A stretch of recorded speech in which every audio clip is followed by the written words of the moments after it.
40 jours qui vont nous amener jusqu'à Pâques, on va être amené à vivre 3 choses importantes qu'on appelle des piliers, des facettes, un petit peu comme on veut. C'est la prière,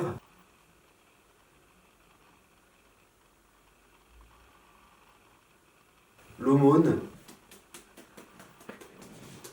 et le jeûne. Ces 3 choses-là, on les trouve dans la Bible. Je vous invite à aller la récupérer tout de suite au fond de vos tables de chevet et retirer un petit peu la poussière qu'il y a dessus et l'ouvrir à la page de... Alors, c'est pas là. C'est pas là non plus. Bon, allez, accélère parce qu'on n'a pas trop le temps là. Hop, très bien. Matthieu au chapitre 6, qui parle tout de suite de l'aumône, de la prière et du jeûne. Là-dedans, Jésus nous invite tout d'abord à l'aumône. Et il nous dit, ce que ta main gauche donne, que ta main droite l'ignore. Il nous rappelle aussi que pour prier, c'est pas plus mal de s'enfermer dans sa chambre, et qu'enfin, pour jeûner, c'est pas la peine de prendre une mine défaite. Pourquoi le Seigneur insiste autant sur le fait d'être simple et d'avoir le jeûne un peu modeste?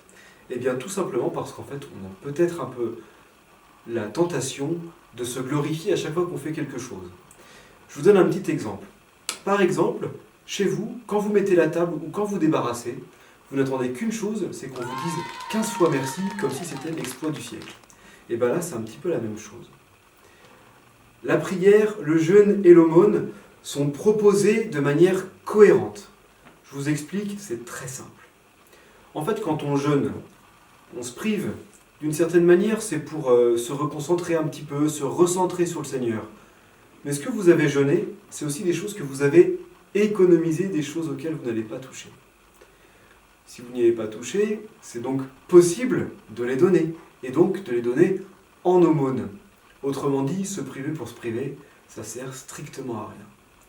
Et une fois que vous les avez donnés en aumône, que vous les avez partagés, eh bien vous pouvez prier, rendre grâce pour ce que vous avez reçu, pour ce que vous avez partagé, et pour celui ou celle à qui vous avez pu le partager.